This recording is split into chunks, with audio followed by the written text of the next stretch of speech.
because I got the WrestleCast later. I haven't done any other pre-production for that yet. I'm gonna say, don't you have like That's two gonna happen. shows you gonna be putting out tomorrow? Yeah, I don't know about putting out tomorrow. I'll be working on them. One may come out early, one may come out late. I'm just being totally honest with you. All One may right. be more like a Saturday morning show. You So and Young Lion. Yeah, I we'll realized that see. the G1 B block is actually during like normal business hours, so I should be awake to watch it. Yep. All right, here we go. In three, two, one. Hello, and welcome to Cast of Strong Style. I'm your host, Don Delarente, and I'm joined by my co host, none other than Mr. Anwar Starwin. What's going on, Anwar? What up, Don? What up, people out there? And starting a trend, we have another guest. This week, it is none other than from the Forever Young cast, Miss Madam Lizette. Hi guys, it's been forever. How are y'all doing? We're good. Hope you're doing well. I'm doing good. We have Madam Lizette on because Madam Lizette was in the building for the beginning of the G1 climax.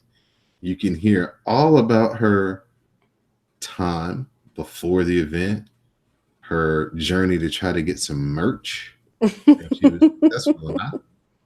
On this week's edition of the Dark Match, it can only be found on patreon.com/CSPN Media. So we're here to talk about night one of the G1 climax from Dallas, Texas. It was a glorious night, a glorious event. Everybody, according to Miss Madam Lizette, showed up and showed out for New Japan, even without John Moxley being on the show. So we start off hot with the tag team match. The former IWGP Junior Heavyweight Champions take on the current IWGP Heavyweight Champions and ROH Tag Team Champions, the Gorillas of Destiny. The Gorillas of Destiny, they get the win over Roppongi 3K with the Super Power Bomb on Yo. So we'll start with Madame Lizette because she was in the building. How was first of all, the entrances? I love the Gorillas of Destiny's theme. It hit so hard. And then Roppongi 3K's theme is really fun. And, the things that they do once they get in the ring. So your first take on just the opening sights and sounds of the G1. So where I was sitting, the Gorillas of Destiny's music was a little low. And but I could still like make everything out. And then also one of the issues about my seat, which is why I love in seats, but also hate in seats, was the ring actually like blocked some of my view. So I had to actually wait for them to kind of get down to the actual ring and then see them on the Jumbotron or seeing them in the ring, just because I couldn't see them walk down. And that was for both of them, not just showing you. And for them, I did see like a little bit of Rocky though when he went in, I think he went and sat down in commentary, or like he went over there talking about something, because I saw him. I was like, is that Rocky? Because he's shorter than I anticipated. But as far as interests and things go, it was good. So crowd, or at least the Dallas crowd, they like them some heels. So they were here for, and then of course they're like Bullet Club for life. So they were here for all the Bullet Club members coming out and each of their interests, or whatever. And they totally enjoyed Tama Tonga and Tonga Loa. And then like Tama Tonga and Tonga Loa were talking so much shit to like other people in the crowd who were around the ring who were closer, but you could like make out what they were saying. So I think somebody said like something about mom or something about one of them. And Tonga Loa was like, yep, that's why your mom sucks, but like in a totally different way. And I was like, oh, okay. Do your thing. I don't know if I noticed something in Roppongi 3K's little like vignette they do during the song or whatever. Did they change, like did they reshoot that? Because like Sonatas look different too. So I'm guessing they're like reshooting the little vignettes or whatever that take place during it.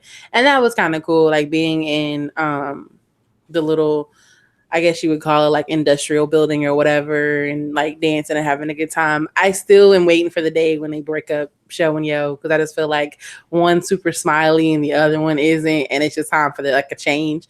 I don't necessarily want him to turn on him, but it's just like, I mean, that's what's gonna happen. That's what's gonna happen. But if not, can we just break y'all up amicably and y'all go your separate ways and be singles wrestlers? I just think that like the tag team itself has kind of run its course. And I kind of feel like the fans feel that way too, because the fans were like into 3K being out there, but like they were more for Tama Tonga and Tonga Loa. Mr. Anwar Starwin, your assessment of Roppongi 3K and the Gorillas of Destiny to start off this year's G1 Climax. I like that they actually broke rank from what they usually do in Japan, actually have the juniors versus the heavyweight. Yeah. In the state. And it gave a freshness that is missing in the tag division, because that heavyweight tag division is just it's not where it's at. And 3K in there with God, it just gave different. It was the nice and like right amount of length and time, and it just worked for me, and I enjoyed it. It was a lot better than I thought it would be. I thought it would just have been some type of squash, but no, 3K held their own, and yeah, they lost, but it was still a hell of a match. And I mean, maybe they might have to think about just consolidating the divisions. Maybe they got to do something with that tag division, because some of the matches I don't even want to watch. It's been interesting what they're going to do, because after the G1, you know, the tag leagues stuff starts coming up. So, oh Lord, yeah, and they ain't got a lot of those. Yeah, they're going to have to start typing in some things, but they always find a way. Junior tag league will be fun though, but junior tag league's always fun. Heavyweight tag league is iffy. Yeah, heavyweight tag league is never fun. Yeah, we're not rocking with like the heavyweight tag league. Never. Especially at the end of the year. No, I don't want to do that. But yeah, I'm already on the record. I kind of want to see Show as a solo. But now that they got young dude from Australia, maybe he can tag with. Yo. You think that? Yeah, he might. You think Robbie Eagles is coming to Chaos? Oh, he's in Chaos. So like. Okay, well, no, I wasn't sure if that was legitimate or not, because like I know about everything that happened in Australia, but like I asked and somebody was like, no, it hasn't. Like he hasn't officially joined Chaos. Like the invitation's out there. Huh? So he hasn't joined it. I don't think I think the invitations. I don't think he's officially joined. He might be loosely affiliated at this point. Yeah, like kind of like what was it, Doki in what was it, Junior Tag, when Doki was like, I mean, I'm with them, but I ain't with them, like kind of like that. Yeah. Okay. Good. Well, then, until they confirm that or whatever, I would like to see that as a tag team, because it definitely seems like Show is more ready to just blast off. I agree. Next up, we had two young lions teaming up with two horses, as Shota Umino and Ishii took on Ren Narita and Jeff Cobb. Jeff Cobb gives Umino the tour of the islands to get the win. And after the match, Cobb and Ishii have a pull apart. But to me, Jeff Cobb and Ishii, they started the match and they had about a minute and a half of interaction. And I was like, yep, I'm ready for their match next week. Like I don't need no more promos. I don't need no more video packages. Just them hitting each other really hard, trying to shoulder block each other down and clotheslining each other. Yep, I want to see a full match.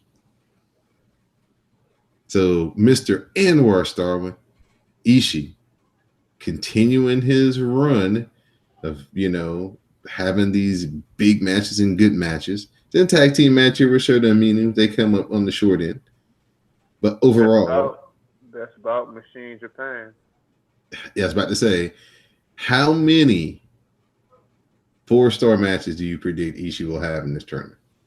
Ishii was like arguably was one of the, him and Ibushi were like the MVPs of that tournament last year. Ishii is always in the mix as MVP. So saying if he's gonna have a great match, just look at the block he's in. He has a lot of potential really good matches. I think he's in B block, right? Yeah. So you're going to get Ishii versus Shingo. Oh my God! Just look at so many potential really interesting matches. And that Moxley versus Ishii match is interesting to see what type of match they can pull off. Will it work? And how will like Moxley adapt? Because his style is more of like hardcore and all that crazy shit. But I mean, Ishii could do that, but gotta like. This is gonna be an interesting tournament to see how Moxley grows as a wrestler because he can grow being in that tournament because he's gonna have a lot of different opponents. Right. But yeah, Ishii is just one of my favorite wrestlers. Everybody knows that at this point. This match right here, yeah, that shit got me hyped. I like how they use the young lions and everything. And I was like, I didn't need nothing else. It's just like, okay. I was already interested because those two type of styles, two little beefy power guys, and I was like, yeah. But then you get to see it. It's like, oh yeah, I'm going to be ready for that match coming up. But yeah, and the young lions, they just do their thing. Those like Narita and Tamino is just awesome. I don't know what they're going to do. Is one of them are going to stay in New Japan, or one is going to go an excursion, or both going on an excursion? Because it seems like we could see a path where someday Yumino is in one of those like main event spots someday, like 4 or 5 years down the line. Because they're doing certain stuff with him they don't like do, from my knowledge. So yeah, I got high expectations for Shota, and Ren was amazing in Special Super Juniors. He lost, but he wasn't a loser. So. Now, Madame Lizette, being there live in person, what does a Haas match sound like? So, full disclosure. Oh yeah, that's right. This is when I decided to go get a beer. So I missed. I decided to go get a beer, and I decided to go run around and try so I can get a shirt from the merch. That section. And once again, if you listen to the pre-show, you know that I was unsuccessful in the merch. I was not unsuccessful with the beer. By the time I got back, the match was over. It's supposed to be suspense. By the time I got back, the match was over. But from what I could hear from the crowd, they really enjoyed it. So I'm gonna assume that like the Haas match was excellent. There weren't a bunch of like Ishii fans, at least like shirt wise or merch wise. I don't even really think he had merch at any of the merch tables anyway. But Ishii's one of my faves. The reason why I went to go get a beer during that time is because he's wrestling Jeff Cobb, and I just don't really too much care for Jeff Cobb. So I was like, so Ishii, not Jeff Michael Cobb, Elgin. I can understand. like, yeah, neither one of them actually. Neither one of them float my boat. So that was why me and Best Friend were like, we're gonna try to get a beer and also go see if we can get merch. You ain't got no love for Matanza? Dario Cueto, man. I mean, not 100%. No, I really need to get better about like paying attention to the young lions instead of being like, I see you when you come back from excursion, because I feel like that's really rude on my side. You miss out on so many great little matches. You are right, but Halissa needs her sleep, and sometimes you gotta fast forward through the first like hour and a half. You know what I do? A lot of times I'll watch the young lion match and won't watch the tag team matches and go straight to the main events. No, I usually watch the tag team matches because I like all the chaos like that happens outside. Anyway, I didn't watch this match. I'm sorry. I apologize. I was not a good fan of that situation. I was back with you after this, though. I came right back on it after this one. The next match, when Halissa returned to her seat, oh man, Goto and Yoshihashi were taking on Jay White and Chase Owens. So Goto dumps Jay White to the floor. You get the Ishigoroshi on Chase Owens. Goto follows with kicks, and then he lands the GTR on Chase Owens, and Goto and Yoshihashi get the win. Now, Madame Lizette, you said that the crowd was pro Bullet Club. So they were loving everything about Jay White in this. Most definitely. They were most definitely here for everything Jay White. One of the guys behind me kept calling Chase Owens fat though. And I was like, I mean, yes, he is. Like it was a combination of like, dude, you need to go to the gym, and dude, you can't wrestle. Like it was a combination of those. Wow. Yeah, they were not They were not nice to Chase. So you can tell that Chase is the stepchild. He is the ugly duckling that may or may not become a swan. You know, Adam Page used to be in that same spot a couple years ago, and now look at him. So right, and that's what I was telling best friend. I was just like, well, I mean, he's basically the new version of Adam, so he just needs to do the Full Gear Challenge and have some really good matches in the G1, and he can get an amazing, excellent deal with AEW next. Any thoughts about Goto and Yoshihashi? So every time I see Yoshihashi, I have a replay of him falling and busting his head on the side of the ring about 6 months ago. So it's really hard for me to like watch a match without like breaking out in fits of giggling. However, I am looking forward to seeing Goto versus Jay White because they are the ones that are going to be wrestling the G1, right? Yes, ma'am. All right. So I am looking forward to that. I think that like watching them kind of go at it for the little bit of time that we did get to see them kind of go at it and stuff, I thought that was really good. And I'm not like pro Goto in any stretch of the imagination, but it was nice to kind of see him like have some like fierceness to him. So I enjoyed that. Yoshihashi actually has gotten better in the ring. You can tell he's like been getting healthy and he's lost some weight. So I'm working on the giggling that happens when he comes out now. And I don't find him to be so much of a joke like I did about 6 months ago. But I am still very much so pro Jay White, and I hope that he, mops the floor with Goto in a couple of days. Now, Mr. Anwar Starwin is the exact opposite. He's all about Goto. The more Goto, the better. So, sir, do you feel that Goto looks strong enough in this match that he should be considered a serious threat in this year's G1? He looked like the person that could create issues for like a lot of the people in the tournament. He looked in great shape. He looked leaner than I've seen like the last time I saw him. He had fire in that match. And even though they did all this, they helped them get the victory and whatnot. It's all good build, even if we all know in our hearts that he's not fucking beating Jay White. At all. At all, but it's good storytelling and good like build to their match. So I'm cool with it, and I like Yoshihashi, but it's just I don't know, man. It's just not gonna work. I'm kind of on that lane where it ain't gonna happen for him, bro. And at some point, one of these young lions is gonna take his spot, and we gonna see Yoshihashi somewhere else, cause he's been there for a while, and I don't think he's won no singles titles. He's challenged, but never won no singles titles. And as far as like Chase was one. I enjoyed Chase more in that match today, actually, but I mean, whatever. I can support that. I can see that. Yeah, I dug what he was doing within the match, and yeah, man, it was a nice match. I mean, I think the part that is interesting to me is like Yoshihashi is supposed to be the headhunter, but like you said, he's never won any titles. So it's like, how can your nickname or your moniker be the headhunter if you've never been successful in your headhunting abilities?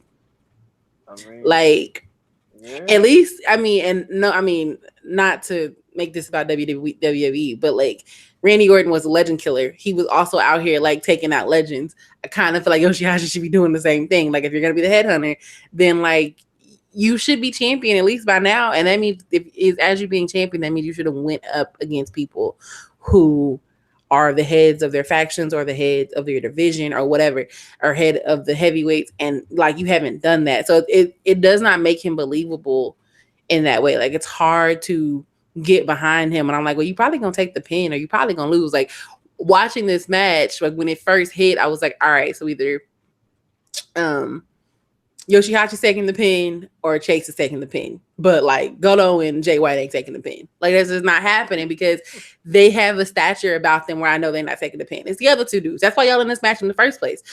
To like eventually make those two guys look good so that we can prepare for their match, because y'all are like, the ancillary talent in the situation, and you just can't be out here being the crown jewel or being the headhunter and you're the ancillary talent that nobody really cares about, that people make jokes about during the matches, if that makes sense.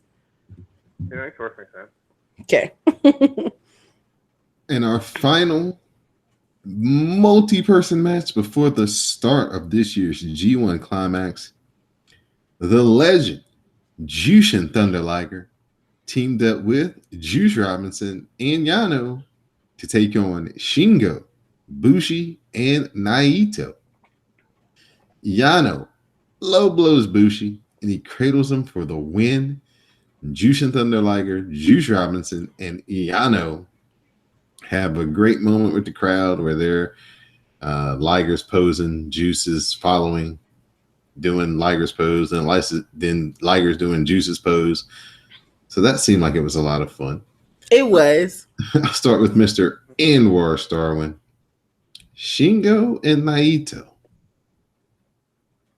LIJ members, they're going to have to face each other very, very soon. But LIJ don't really trip off that. Their whole thing as a unit is that they all want to be the best. So to be the best, they feel that they're best as a unit. So they got to go against each other.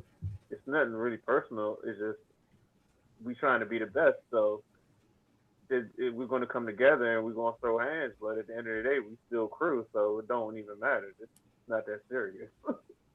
That's so Shingo and Naito gonna kill each other, and it's gonna be awesome. It's gonna be excellent. For it completely, because Shingo is one of my favorite people this year in wrestling. Same. He's just killing it. And within this match right here, the Juice and Shingo stuff was really good, and they was throwing some stiff strikes. And I just enjoy Naito being a savage because that shit never gets old for me. I enjoy him throwing the belt, being a prick. Making people boo him. I enjoyed it. I love the crowd. The crowd was cool during it. Madam Lizette, you got to see Juice and Thunder Liger live and in person. So what was that like, first and foremost? So this is a secret y'all probably don't know about me, but me and Jushin have had beef since he beat Tyler Breeze in NXT. So I don't really get up for him like that because I 100% ride for the fact that Tyler Breeze should have won that match. I don't care how good. From 1990. Right, but I wasn't there for Juice and Thunder Liger in 1990 because I was born in 91. So I do not get up for that. My best friend would be like, your favorite wrestler's up there. And I was just looking at him. I'm like, I'm not standing up for this. He was like, your best friend's up there though. No, I'm not doing this because I don't agree. But no, he looked like, not to all of my pettiness aside, he looked really good. And the crowd was really excited to see him too. So I understand that this is his farewell tour and he means something to a generation and he means something to New Japan. Just because I don't have any of those kind of feelings about him doesn't mean that other people don't. So for what it was worth, he was good in the match and the crowd really appreciated him, but Halissa was back there being petty and being a hater. Everyone else though, when Los Ingobernables came out, that crowd was wow. Like Naito music hits and crowd just everybody's on their feet, everyone's excited. I saw more Los Ingobernables shirts and gear than I saw anything else, which makes a lot of sense since Texas is predominantly Hispanic. And so I'm assuming that a lot of folks watched him in CMLL and then they kind of just followed him over to Japan. So watching them just be so geeked to see him was excellent. I am prepared and excited to watch Shingo and Naito go at it in a couple of weeks because I feel like that's going to be fantastic. And Anwar said, they have an understanding that we want to be the best. And so we got to beat each other. We got to beat each other. On top of the fact that we feel that we are the best wrestlers, period. So we're the best wrestlers, period. We got to go up against each other at any moment. So it wasn't, no issues or anything like that. I was kind of sad I didn't get to see or get a good view of Bushi's mat, the first match. I saw the second one, but I didn't get a good view of the first one because, like I said, the ring was kind of in the way of them walking down for me. But Yano was hilarious. I love Yano. I find him to be super entertaining. Plus, Yano can actually wrestle when he wants to. And Juice got a really good pop as well. Good old CJ Parker. I'm so proud of him for, just kind of changing it up and becoming a big staple in New Japan at this point. So overall, I enjoyed it. It was good. The crowd was really into it. and I'm excited to kind of see like what's gonna happen with Los Ingobernables as we go through the B block. I got something to add about the NXT thing. Mm-hmm. That to me, this is a theory that some of us believe. Like they let Liger win that match to have the idea that it was a peace offering, that we just want to coexist with New Japan. We don't want to be in direct competition with them.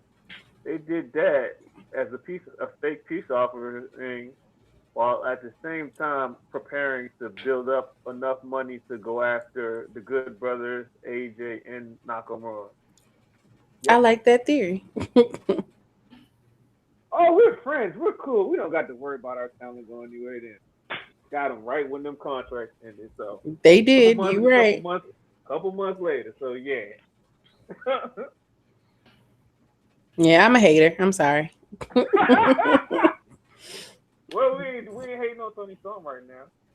Whatever. No, we're not putting her through a table yet. This is Caster Strong Style. This is brought to you by ESPN. You can listen to Caster Strong Style on iTunes, SoundCloud, Stitcher Radio, Spotify, YouTube. Just download, subscribe to the podcast through CSPN.us or any podcast app. Now we're moving on to the beginning of this year's G1 Climax tournament. Our first match of this year's tournament, Lance Archer takes on Will Ospreay. Lance Archer from Dallas, Texas, the hometown hero. Ospreay fights off the Dragon Suplex, hits a headbutt, but Lance Archer hits a knee strike. The Super Blackout connects, and Archer locks on the claw. Will Ospreay fades. Lance Archer pins Will Ospreay, and he gets the first 2 points in this year's G1 tournament. So, Madam Lizette, we'll start with you.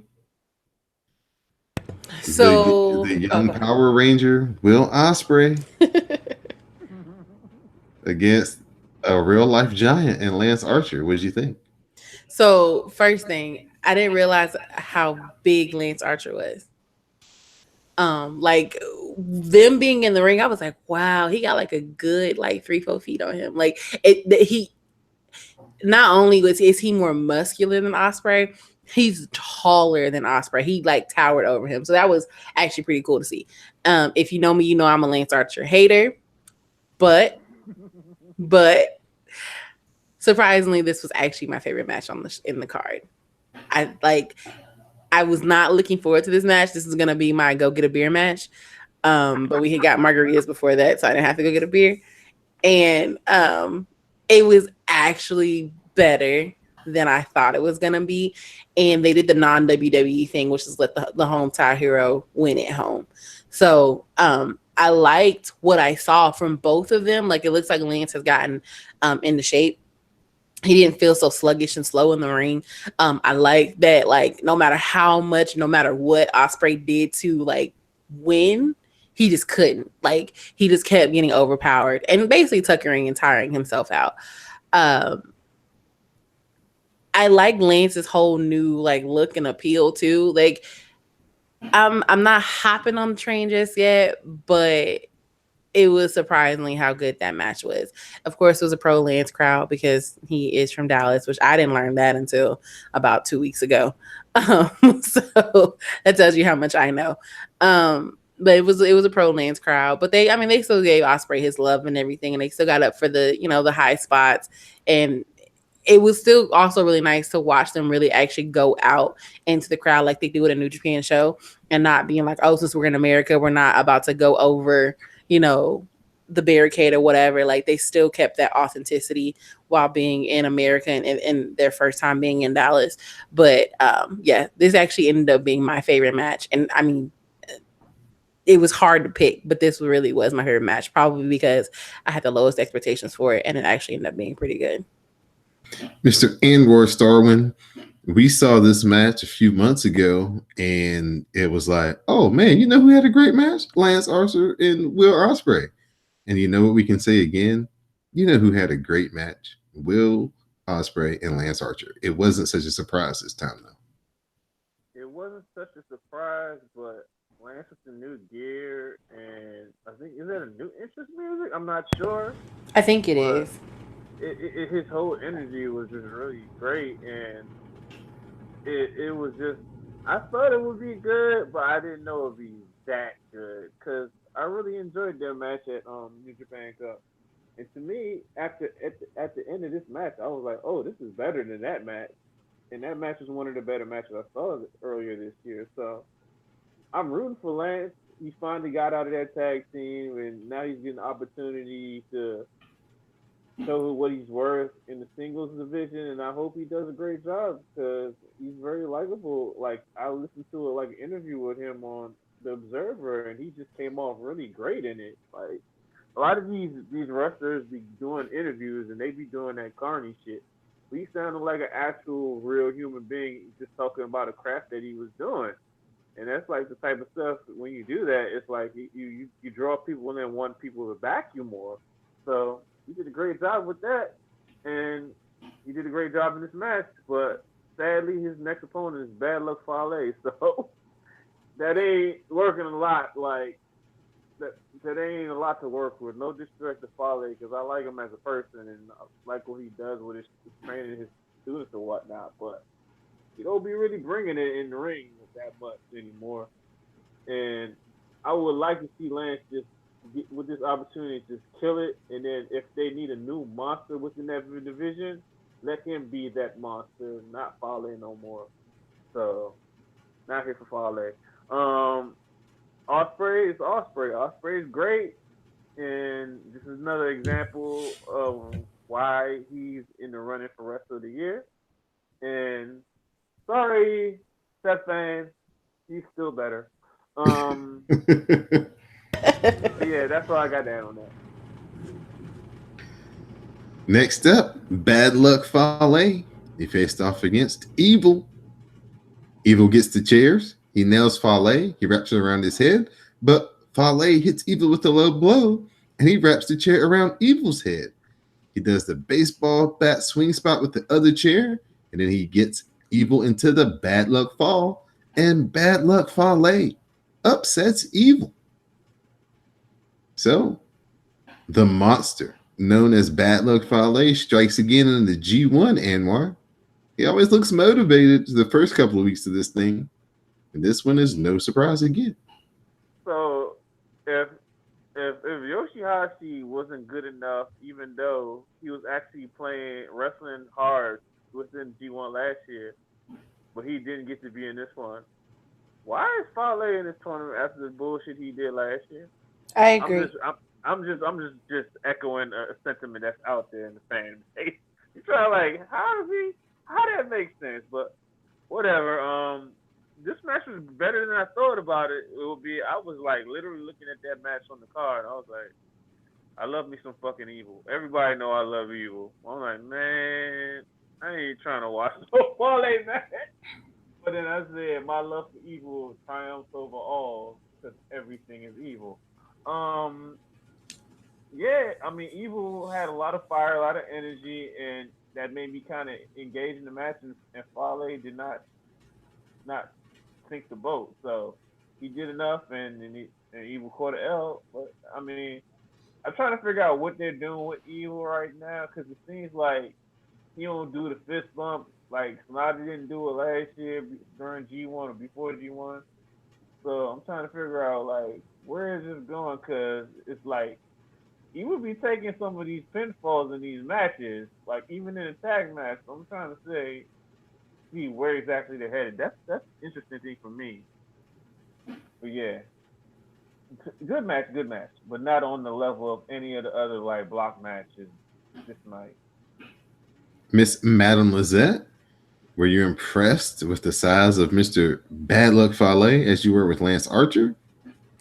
Not so much. So I wasn't super like this match wasn't bad in person, but it wasn't like super good either. And then the ending came like kind of out of nowhere.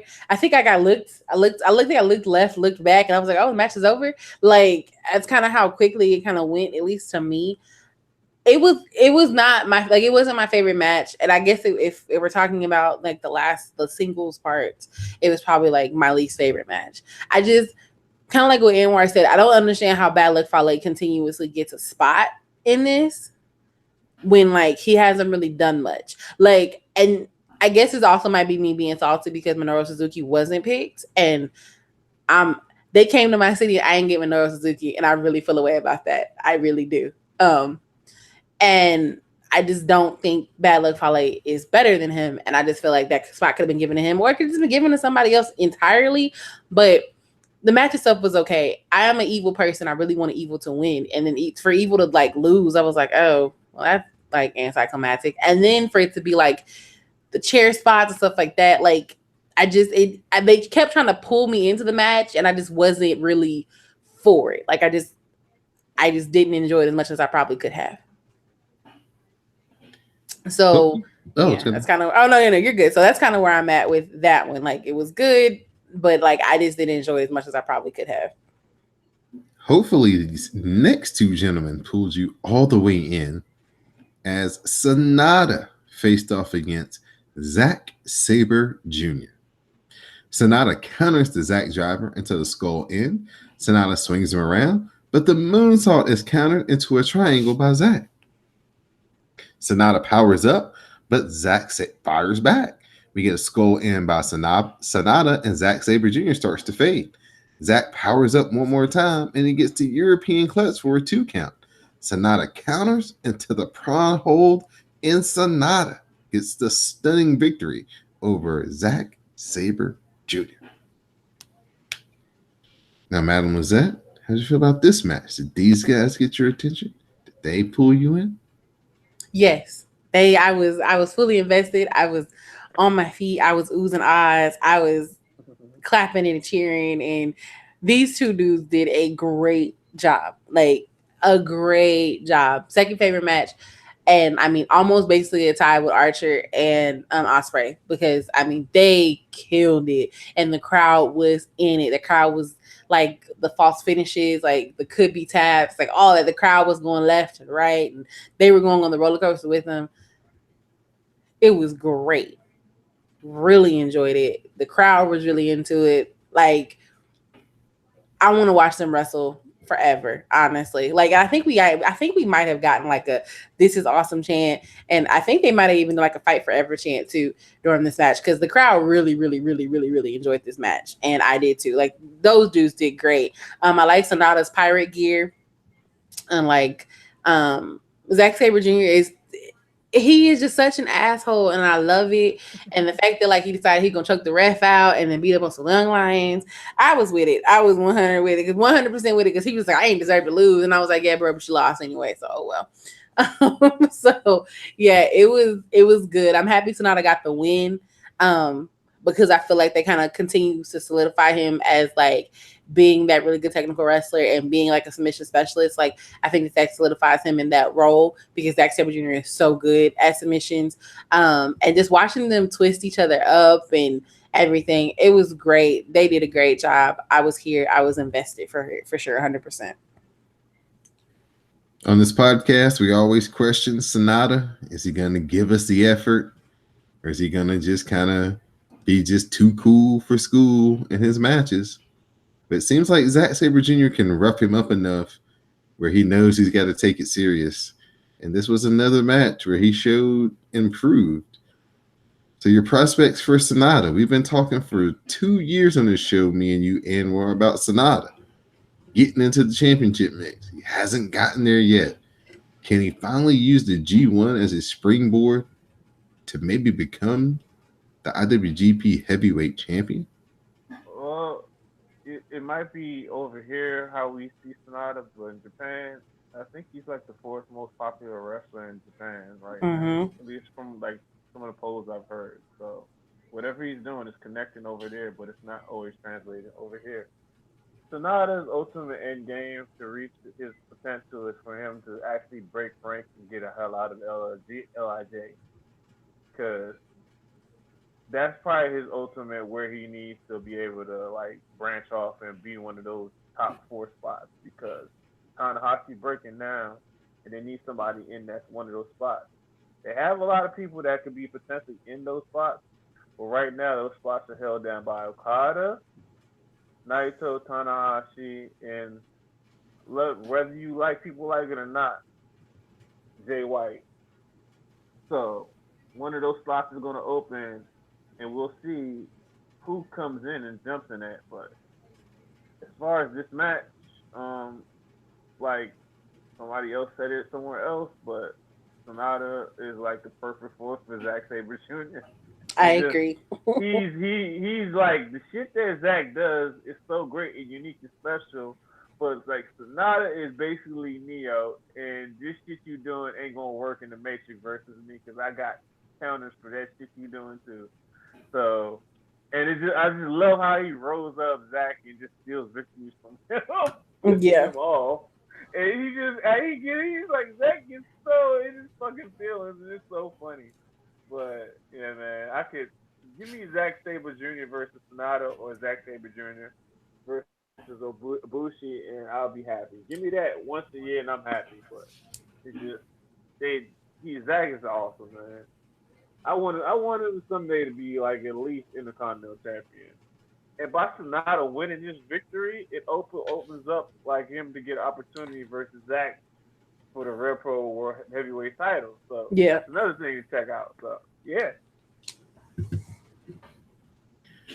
And probably the most anticipated match of the A block, opening night, Kenta versus Kota Ibushi. A head kick by Kenta, and he covers for a 2 count. Kenta follows with another head kick and a third. He hits a 4th, and he covers Kota Ibushi, and he only gets a 2 count again. Kenta then drops the knee pad. He hits the GTS, the go to sleep, and Kenta pinned Kota Ibushi. Now, Madame Lizette, the last time we saw the artist formerly known as Hideo Itami, it wasn't so good for him in the world of WWE and NXT. Did he look rejuvenated? Did he look uncaged? Could you see that, yes, he had finally been set free of his 5-year prison sentence being in the WWE system? Yes, at least in my opinion, yes. Like, it was nice to see him like wrestle the way he wants to wrestle and wrestle against Ibushi, who like can pretty much pull a good match out of anybody. Mm-hmm. Just because like he is that good. But yeah, it was really good to see Kenta. It was really good to like see him kind of just like be comfortable in the ring. And then I don't know if y'all noticed, like Shibata was there. Mm-hmm. They showed him like for like maybe 2 seconds. And I was like, yo, was he gonna like come out here? No. Oh, okay. Well, that was sad.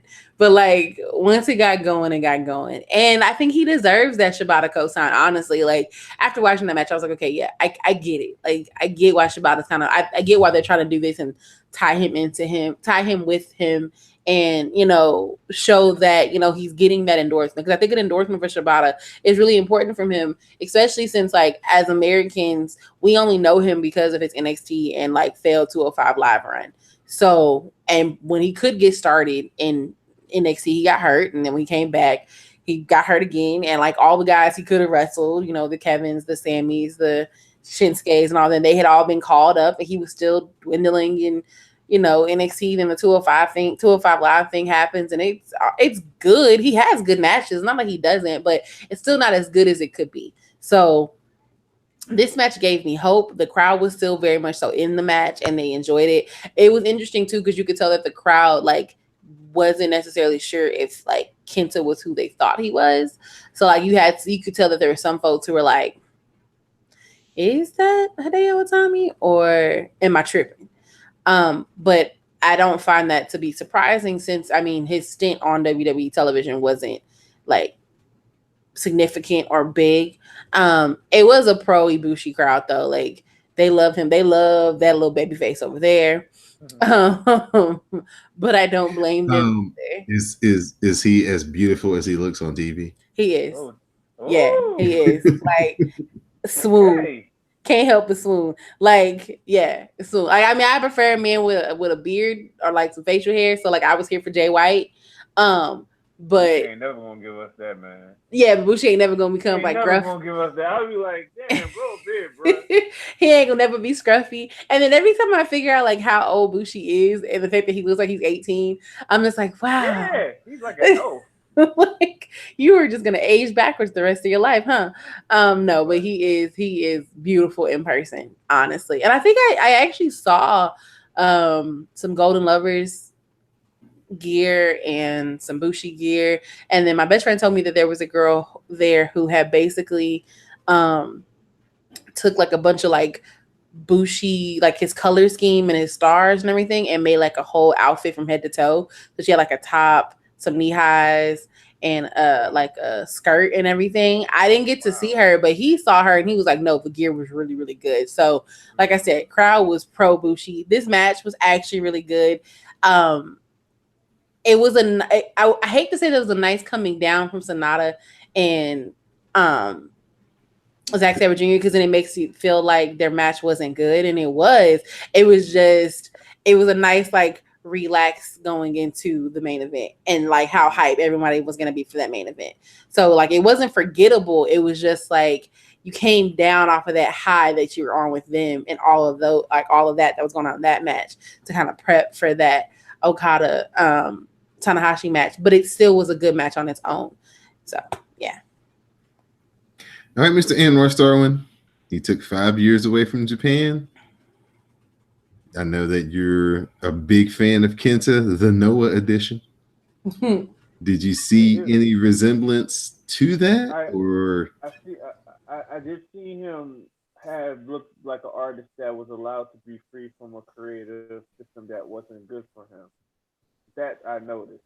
He seemed more comfortable and he seemed to be enjoying himself. Yes, he's not as fast as he was. Yes, he doesn't necessarily have the physique he used to have because of the injuries and age. But it's like people got to also keep in mind he ain't wrestled in a couple of months too. So as he gets more rust off of him, he's going to look even better, and it's going to build his confidence. And this match was just more about establishing him as a player within New Japan, and even as a Ibushi fan and wanting Ibushi to like be great and win almost everything because I think he deserves everything because he's amazing. But I just I got what they were doing, and I got why they made Kenta look so strong within that match because if Ibushi does win G1 and Kenta beat him, that opens up an opportunity for Kenta to challenge for that briefcase or in a main event spot on one of those tours in the fall. So, they sneaky in New Japan, so you gotta keep your eyes open. But yeah, man, this was a really good match. It's not on the level of Zack and Sonata or Will and Archer, but it was a really good match, man. I mean, it's gonna get better with Kenta. So just hopefully the injury gods spare him and let him just thrive. And it was cool to see Shibata over there in the corner, just kind of checking his matches, just trying to see probably up close to see where he could give some more input to Kenta, where he could do some different things because they are friends and he wants them to do best.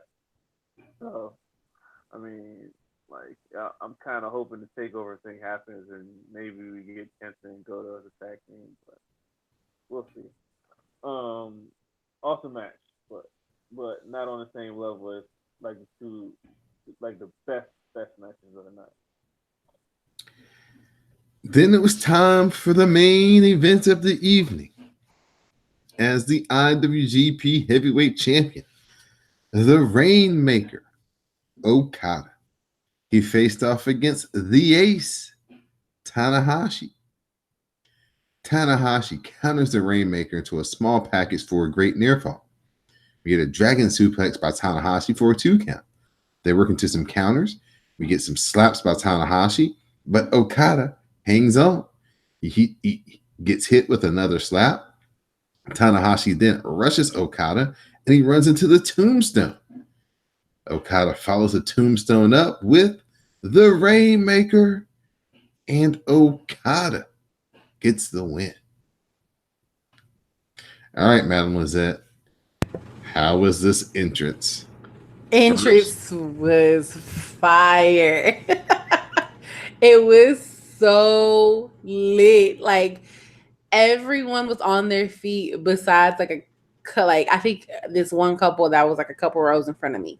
But for the most part, everyone was on their feet. We all did the Go Ace chants. And then when Okada music hit, we were invested 100%. Like, did they have the Okada books? No, we didn't get Okada books, and I really wanted some too. So don't rub it in. I was like, "Are we gonna get?" And we didn't. But that's okay. I'm not even tripping. The match itself was just like it was electric. Like it was electric. Like you could tell that like fans that were watching like and that were in the stadium or whatever, like this was a match that they were going up for and it didn't matter. Granted, like Tanahashi, at least from what I saw, like the shirt, remember in the what's face, I talked about the shirts that I wanted. Like Tanahashi's shirt was the only shirt that was still there. And there weren't a bunch of Tanahashi shirts, like in general. There was a bunch of Okada shirts. But even with that, like being a difference, the crowd still went up for both of them. It felt awesome in there. It was electric. It was great. Great moment. Like it felt really good. And it really felt like kind of like one of those passing of the guards too. Cause I mean, Tanahashi's gonna have to retire eventually, and Okada is gonna become the ace eventually. Like that's kind of how these things work, and that's kind of how it's gonna have to work. But and then I guess the funniest part for me was like when Okada revealed his shorts because the whole crowd cheered. Like the whole crowd went up for him putting on the short or him having on the shorts. Either it was everything. The match itself was actually surprisingly very good. You can tell that like Tanahashi has like healed up and he's gotten into shape.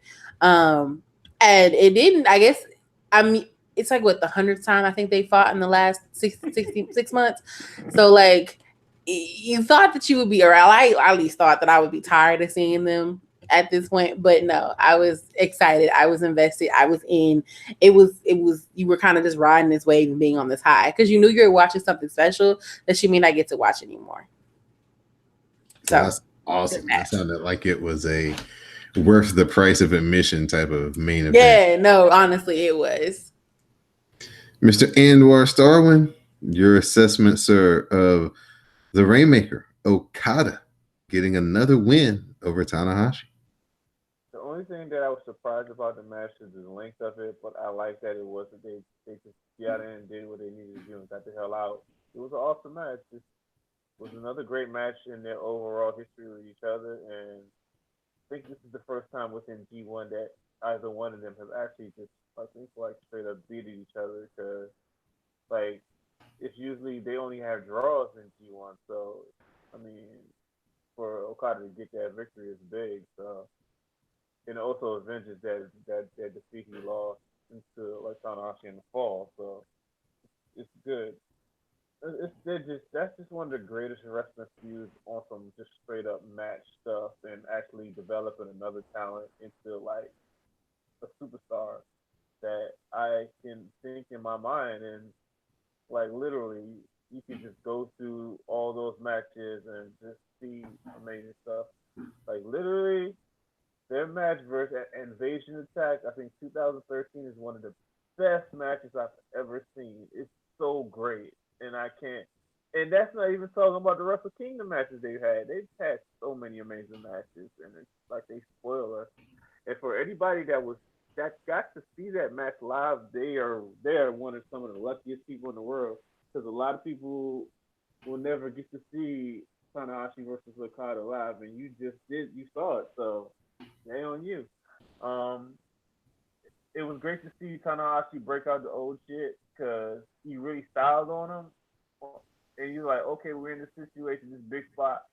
I'm going to dial it up. So that was cool to see him do it because he's kind of like dialing down some of that stuff now because he's getting older and he can't his body can't take it no more. Mm-hmm. But man, he really showed out for like Dallas, so that was great. But man, yeah, the A Block was it killed it. I was really entertained by this entire show, from the tag team matches all the way through the main event of the evening. I am a big Zack Sabre Jr. fan, so anytime he has a match that goes more than 10 minutes, I think it's the best match on the card. And this G1 event was nothing different. I thought him and Sonata told a great story, and Sonata once again able to play the game with catch as catch can with Zack Sabre Jr. A great story. I was good to see Kenta really showcase. I have never seen Kenta wrestle. I've always seen Hideo Itami, so it was good to see the differences in the style and the aggressiveness. And Will Ospreay, man, he just continues to produce great matches. He's getting into the point where, small guys, big guys, medium guys, he can wrestle them all and do awesome things. And when you can do that, you become much more valuable to the company, and you get a chance to be in a lot more championship matches and different mixes that keeps you fresh. So I'm looking forward to what Will Ospreay is going to do for the rest of this year. He is really about one more good 5-star match away from probably being wrestler of the year if he doesn't go to Shingo. Shingo doesn't beat him to the next 5-star match first. This is between them and Kento Miyahara. You gotta watch All Japan. That's all I gotta say. You gotta watch All Japan. Just those main event matches. Okay. I'll try to, when I'm on a lazy day and it's like, oh, the power went out or something, I'll grab my tablet and see if I can remember that. Yeah. So Before we turn it over to Anwar and Madame Lizette for their shout outs, let's preview what's going to happen this Saturday night as the B Block gets into action. Juice Robinson is going to wrestle Shingo. Ishii is going to face off against Jeff Cobb. Yano is going to face Naito, which is going to be great. Goto faces Jay White, and Jon Moxley against Taichi. So, Madame Lizette, out of those 5 matches, which one are you looking forward to the most? Probably Goto and Jay White, just because like seeing them kind of have that little 2 minutes in the ring, and like Goto just kind of having a different feel about him now. I want to see how that's going to translate into like a full length match with them. And then Jon Moxley, I'm not like the biggest friend of Taichi, so like I just want to see him wrestle somebody different, I guess, if that makes sense. Like, and I hope that he gets the win, but I wouldn't be like upset if he didn't. Because I really like Jon Moxley. The next time I talk to you on this podcast, you will have officially, like everybody else, converted to the dark side and become a Taichi fan. I don't know what takes y'all so long. I mean, hopefully I am starting to see it, but I have not made it there. I think it's the gimmick, honestly. Like the opera gimmick really just kind of like blows me a little bit. Like I'm sorry, like Phantom of the Opera gimmick just kind of blows me, and I'm a musical lover, so that's a whole nother thing. I'm like a musical and classical movie lover, and I can't get behind that gimmick. But I want to see Jon Moxley him kind of go at it, because the more that he has left WWE behind and changes up his wrestling, the more I want to see what he's gonna put on in Product Rise. Just because like we didn't get to see what he could do really good as Dean Ambrose in WWE. And then of course Naito and Yano is going to be nothing but shenanigans. I'm always going to be there for that. Anwar Starman, I'll pose you the same question, sir. The match that you're looking forward to, or matches you're looking forward to in this block, B block opening night. Juice versus Shingo, Cobb versus Ishii, and Taichi versus Moxley kind of interests me just to see, like what Madam Elizabeth said, something different. That's going is Taichi going to be there to throw hands, or he's going to be there for the bullshit? That's what interests me.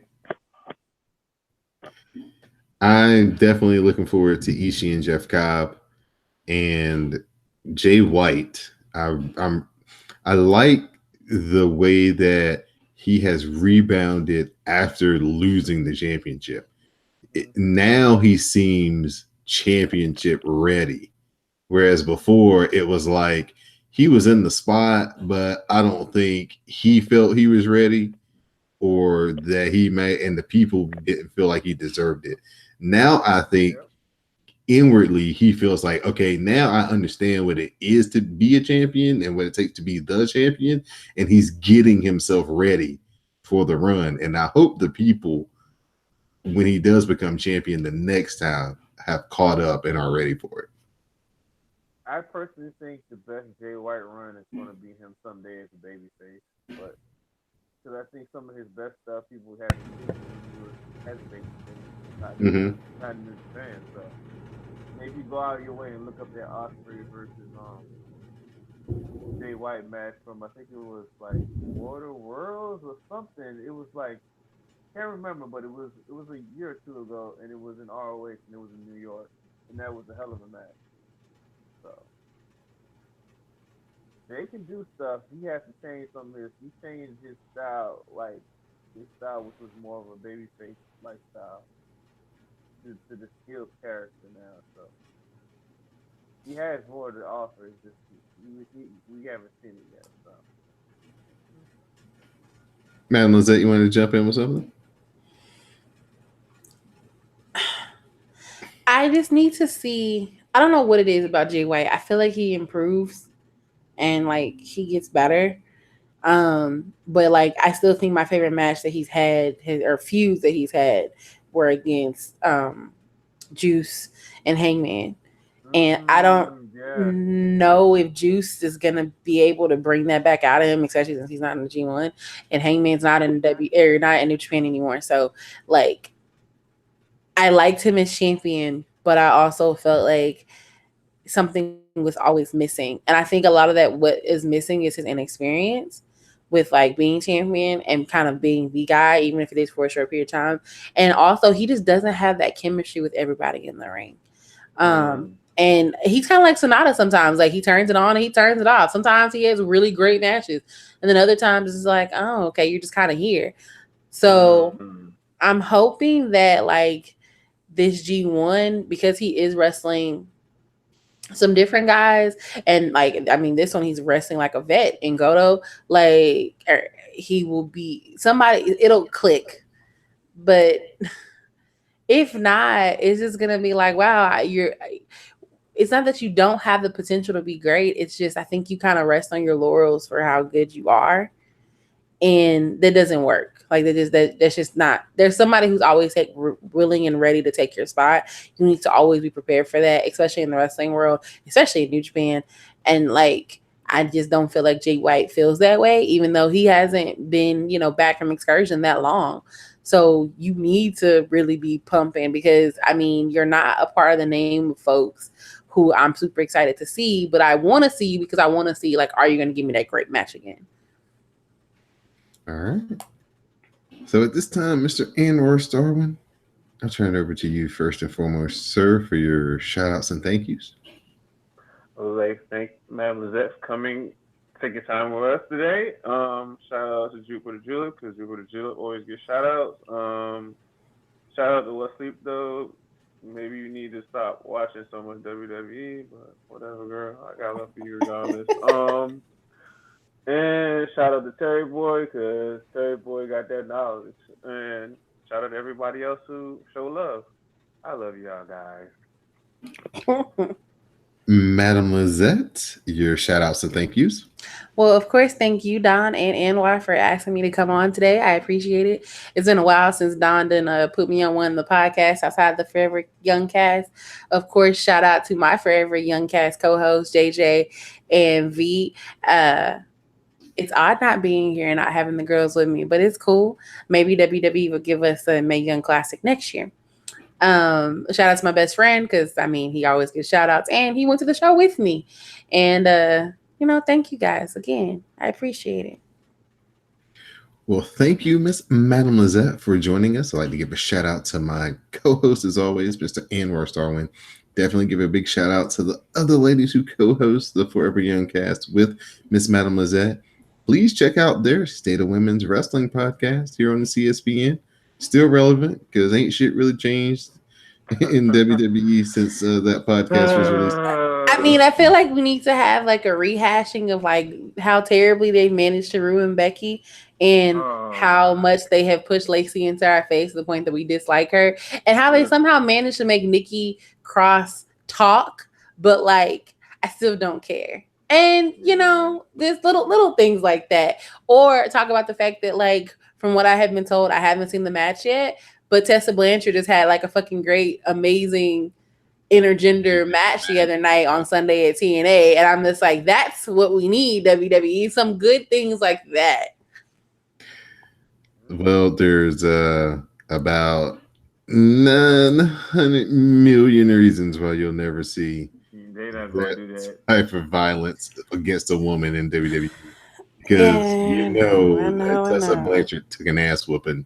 I know, I heard, but like the thing that I heard that made me go, okay, well, not even WWE fans, wrestling fans are mature enough to deal with this. Is so many fans walked away and said, wow, that was a really good wrestling match. Not wow, like I feel like he abused her. Like there is a difference between wrestling and like this being your job and it being a storyline and everything, and like domestic violence disputes. And I wish people understood that. Like there is a difference, and you can visually see the difference on top of like all the other, you know, things that you can point out, you know? So I think that WWE needs to not be so afraid of that, especially since Tessa Blanchard is like our generation, or could be our generation's version of Chyna. That's like the one they missed on. They got just about all the, at that point it was Tessa Blanchard, it was Chelsea Green, it was Britt Baker. They were all kind of like all in the same little group of people that they were picking out of, and they all came on to NXT for a minute. And Candice LeRae was in that thing too. And for some reason, they could not nail Tessa Blanchard down. But yeah, she was in NXT like 3 years ago. I mean, I think some of it has to do with like her lineage and like her family just kind of being like, you don't want to fuck with them. And also, I think Tessa wants to make a name for herself, like, and stand on her own 2 feet. And I think she also enjoys being an indie wrestler and being able to wrestle the guys. Like, I think that's important to people. Like, I think I would not be surprised if like Candice LeRae, you know, misses Joey Ryan and like being his tag partner, because I mean that it changes how you wrestle and you get to have a little bit more fun and be a little bit more loose with certain things. Like WWE is great because it's a consistent, constant paycheck. But if you're good at what you do, you'll find the money, you know? I mean, Dean said it best. He was like, look, if all of this falls apart, my house is paid for, and me and Renee can hop in a Winnebago and drive off into the sunset as long as I can do what I love, which is wrestle. Sometimes wrestling is more important than the paycheck. You know, I'm thinking about what you just said, and I kind of like, I definitely see at some point Tessa being in AEW at some point. Because the relationships that like Kenny has with Don Callis, who's like one of the presidents over there, and probably his relationship with like Scott D'Amore that's over there as far as like executive position. So I would not be surprised if Tessa showed up in AEW at some point. Right, and if you have her as one of your centerpieces with Britt Baker and Kylie Ray and Nyla Rose. Nyla Rose is amazing. Man, and we ain't even talk about the Joshi girls. Right, because Joshi girls are phenomenal too. We could do a whole thing. That's what I'm saying. Like there is more for us to talk about. We gotta get JJ and V, you know, caught up on the indie stuff too.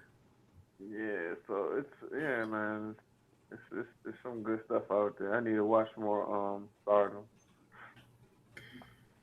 So for my co-host on this particular episode, Anwar Starwin and Miss Mademoiselle, I'm your host, Don Delarente, and this has been cast of Strong Style.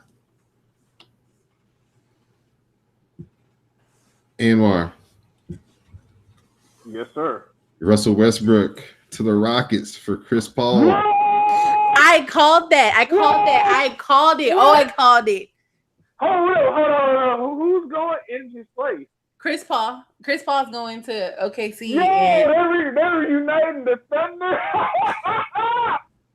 Yo, Russell Westbrook and James Harden together again. Yo, I love the NBA.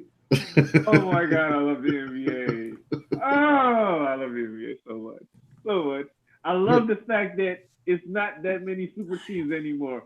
It's like scattered. Anybody can win that thing next year. Yep. I'm so hyped. Rush for Chris Paul. Let's see who else is. Let's see what else is. I don't even think they have the story yet. Let's see. Oklahoma City has agreed to trade Russell Westbrook to Houston for Chris Paul, for first round picks in 2024 and 26, and pick swaps in 21 and 25. This pick swap shit is ridiculous. OKC is just stacking up. Like Yeah. That's all they're doing. They're doing stacking up assets. Yeah, they're doing what Boston did a few years ago, where they just be like, okay, we got good players and we're not going nowhere, so let's go ahead and instead of trying to be the A seed again, let's just get all the picks we can and hope we suck and get in the top of the lottery, catch one of these good players, and they have all this money and all these draft picks to trade to get some good players around them again. Yeah, man. So good luck, Billy Donovan. You won't be the coach of the Thunder in 2 years when they get good again. Oh no. They getting Billy Donovan about the paint. Go back to college, get that money. Yeah, man. Yeah. So and what's his name ain't gonna be the coach of the Rockets if they don't fucking win either. If they don't at least get to the finals. He was already trying to get that dude up out of there. Yeah, if they don't get to the finals, he's definitely gonna be up out. You think they're gonna get the finals now? I mean, hell no, because they won't change their offense. If they change their offense, they could. Yeah. It's too easy, it's too easy in the playoffs when you play the same team over and over and over again.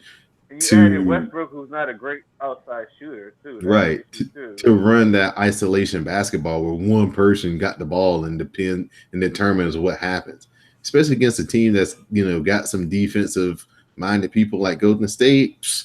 Man, they watch like one game film and they like, oh yeah, we about to shut y'all down. Unless y'all shoot really well, unless y'all make these open threes that we about to give y'all, because we about to shut this driving down, you ain't gonna win. So yeah, man, the NBA, it's like, damn, everybody thought it was all good with Kawhi, and it's like it's over. It's like, oh well, not so fast. I kind of like how Kawhi did some like low key, like you might not understand the reference, but it feels like Kawhi did some like little finger type shit. He manipulated situations to where he dragged it out and got it to his perfect advantage. Like the fact that he just fucking called up Paul George, like, dog, I won't play with you. Get the fuck up out of there. And then they pulled that shit off is ridiculous. And if the fact if KD did get hurt, like Kawhi called KD right before he was about to go with Kyrie to Brooklyn. Like, if he wouldn't have been hurt, that might have been a situation where KD might have been like, you know what, I love you, bruh, but this is the best player in the NBA next to me. It's playing together. That's unfair right there. Yeah, man, Kawhi definitely is. If he ain't number one, he's definitely number two, and LeBron is third, man. Everybody is on his jock for the Lakers and shit, but we saw the best of LeBron in the last finals against the Warriors, where he did everything. That was it. LeBron don't like playing defense on a consistent basis no more. No, because LeBron his knees hurt. Okay. Yeah, he catching the ball. He can still. I think that like at any moment, LeBron can still be the best player in the league when he really turns it on. But how often is he gonna turn it on? Right. He does that in the playoffs. You don't do that during the regular season. Right. Now this year though, since he missed so many games and he didn't due to the injury, and he basically took like the last fourth of the season off. Mhm. You know, he might come back like, you know, Shaq did that one year when Shaq got hurt and he came back in like super good shape. He just fucking dominated for a whole season. It's like, good Lord, I where has think this LeBron been might for 5 average. years? I think he might average a triple double, and I think He's he's gonna play point guard. He's gonna be point guard. He can do it. I seeing LeBron like averaging double digits with like assists would be ridiculous because that's his game. He don't really. He's not a selfish dude. He will pass Right. you the ball. It's just on you to make the shot. Right. He's just you know, everybody was always talking about, oh, he's Jordan. No, he's just Magic. a big ass Magic Johnson. That's all he is. He's Magic. He's Magic. Yeah, He's just Magic's child. That's basically what he is. Kobe is more of Magic. Kobe is more of MJ than Kobe. LeBron Hell is. yeah. And fans seem to always forget that. Yeah. Kobe and Tracy McGrady to an extent were like Michael Jordan clones, but more Kobe because he did everything like Michael. Wore the arm sleeve, leg sleeve. He even tried to walk to the huddle like him, chew his gum like him. Like that's the reason why I never liked Kobe when Kobe was a young player. It's like, get your own damn style, man. Stop jocking. Did you peep like the anniversary of Chris Childs giving him the 2-piece? Oh yeah. I'm a Lakers fan. That's why I'm like, man, he ain't get no throw on his back. Well, it was like Chris Childs hit him with that 2-piece. It was over. That's the first time Kobe had ever been in a fight, and he didn't even know then that it was a fight. Oh man. But yeah, man. But as he got older though, and you know what I'm saying, he slowed down a little bit and he had to use his mind instead of just his, you know, raw talent. Then I was like, you know what, man, this version of Kobe ain't so bad. Yeah. He even managed to overcome that. Well, I don't even want to talk about that shit because that's awful. The White House. We all know what the fuck I'm talking about. We ain't talking about it, but yeah.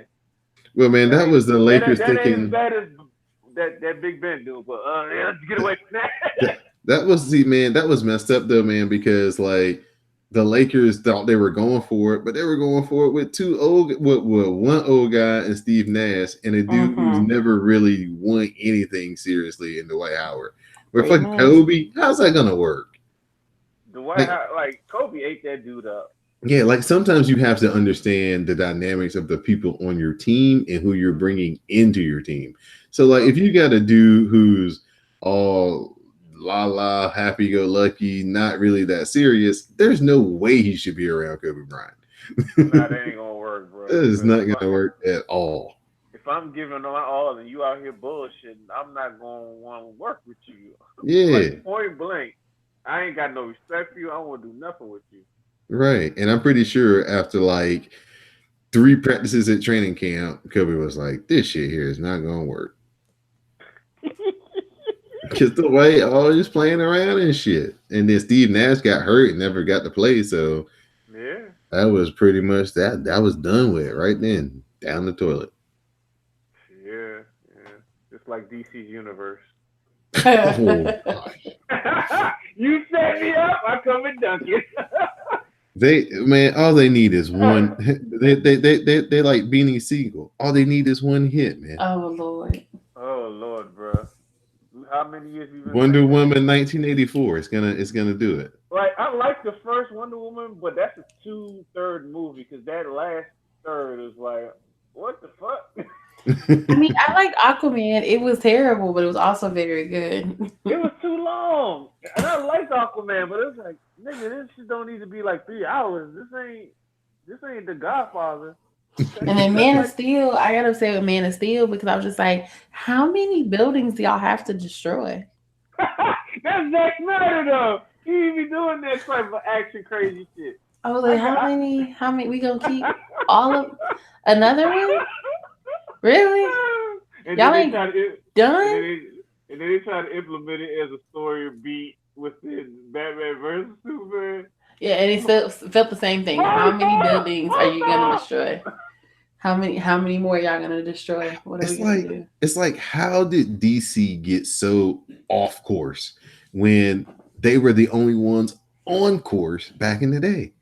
Like they have the best animated like universe. Like they got talented people within that universe. If they would have used them in their live action in certain situations to help like plan things out, they never did it though. They just have that talent and just be like, okay, well, y'all just be great over here. No, take that talent and use that in other places too, man. They just some knuckleheads. But I love the animated universe, but Yeah. Now they the they they animation they is they they rough. they live action is very hit or miss, and it's primary hit usually with the Batman stuff, but nothing else. And they Right. missed the opportunity with like Flash to do something good, but then they fired the dude that did dope. And it's like, y'all, what are y'all doing? Well, I appreciate y'all's time. I've got to do some pre-production for the WrestleCast before we record, mainly put together the party promo for this week. So you Have guys, fun. It was I- fun. thank you. It was fun. Thank you, Alyssa. And Anwar Starwin, I will get back to you at some point when there's a break again. It'll probably be 2 nights or 3 nights worth of matches, but we'll run through them real fast. Yeah. All right. Cool. All right, y'all be Thanks, good. guys. Later. Later. Bye.